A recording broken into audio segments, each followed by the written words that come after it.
هذا الفيديو سنتحدث على فيزا دولة أرمينيا. دولة أرمينيا قليل اللي كيعرفها. الدولة هذه داخلة في أوروبا الشرقية، يعني الدولة هذه داخلة في أوروبا الشرقية وفي آسيا. يعني نهضركم على الدولة هذه ونعطيكم الفيزا ديالها، فيزا إلكترونية للمغاربة. كيفاش ناخذ الفيزا هذه والوثائق؟ جبتكم واحد أجونس هي اللي كتكتب لك بهاد فيزا ديال أرمينيا، وغنعطيكم الوثائق ديالها، وغنخليكم النمره في صندوق الوصف اللي غتجبروها تما الا بغيتو تحددوا هذه. غنعطيكم حتى الاثمنه ديالها والوثائق اللي كطلبوا وكل شيء في هذا الفيديو هذا. ما تنساوش واحد اللايك، واحد البارطاج، صلاه على الرسول صلى الله عليه وسلم. اشترك في القناه ديالي باش يبقى يصلك الجديد. اي فيديو حطيته وصلك حتى الاولاني.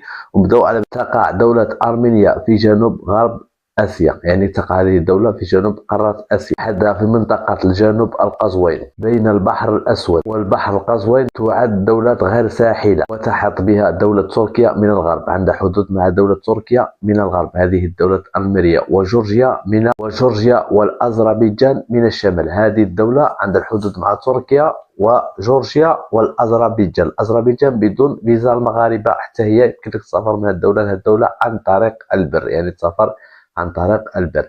بالنسبه لهذه الدوله هذه هي اللي غنهضروا عليها الفيزا ديالها. هذو هما الدول اللي كتعمل الحدود مع الدول هذو. ومن الشرق تحدها دوله الايران، من الشرق تحدها دوله الايران. شوف على دوله وفين جات استراتيجيه بالنسبه بزاف ديال الدول اللي تقدر تدخل لهم على طريق الحدود، اللي هما عندهم واحد الفيزا اللي هي سهله للمغاربه، او بعض منهم بلا فيزا المغاربه بحال تركيا والأذربيجان. جورجيا فيزا إلكترونية. عدد سكنة دولة أرمينيا 3 ملايين فقط. 3 ملايين هما عدد سكنة دولة أرمينيا. إيريفان هي عاصمة دولة أرمينيا. هذه هي الدولة اللي نهضروا عليها الدراري، الدولة اللي غتعرفوا عليها بزاف. العملة ديالها غتعرفوا عليها بزاف ديال الحوايج. بالنسبة للعملة ديالها اللي هي الدرام الأرميني. الدرام الأرميني هو العملة ديال دولة أرمينيا. واحد درهم مغربي يساوي 42 درهم الارميني. 42 درهم الارميني. العمله ديالهم طايحه شويه.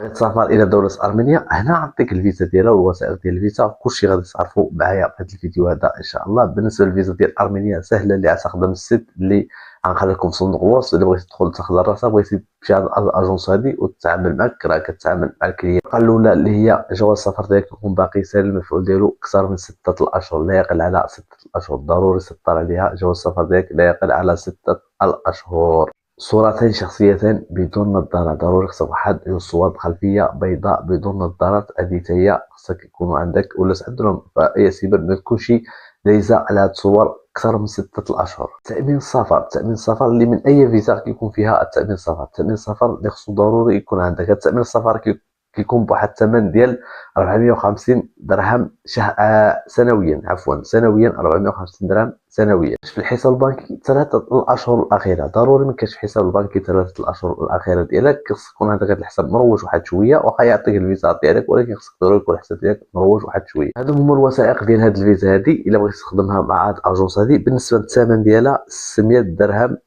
ديال الفيزا هي اللي يعني كتخلص 600 درهم ديال الفيزا ديالك فقط. بعض الاجونسات كيعملوا لها 1200 درهم، ولكن هي الا خرجتيها راسك باش تكون واضح معك هاد الفيزا هادي وخرجتيها راسك وعمرتي بزاف المعلومات اللي كنقول لك خرجتيها راسك، كتخلص 70 درهم 80 درهم فقط باش تكون واضح معك. 80 درهم 70 درهم الا غتخلصها. ما كنتيش كتعرف بغيتي هاد الاجونس تخدم معك، هو هذا الثمن اللي غتخدم معك هاد الاجونس. غتجبر النمره في صندوق. المهم هنا سال الفيديو الدراري.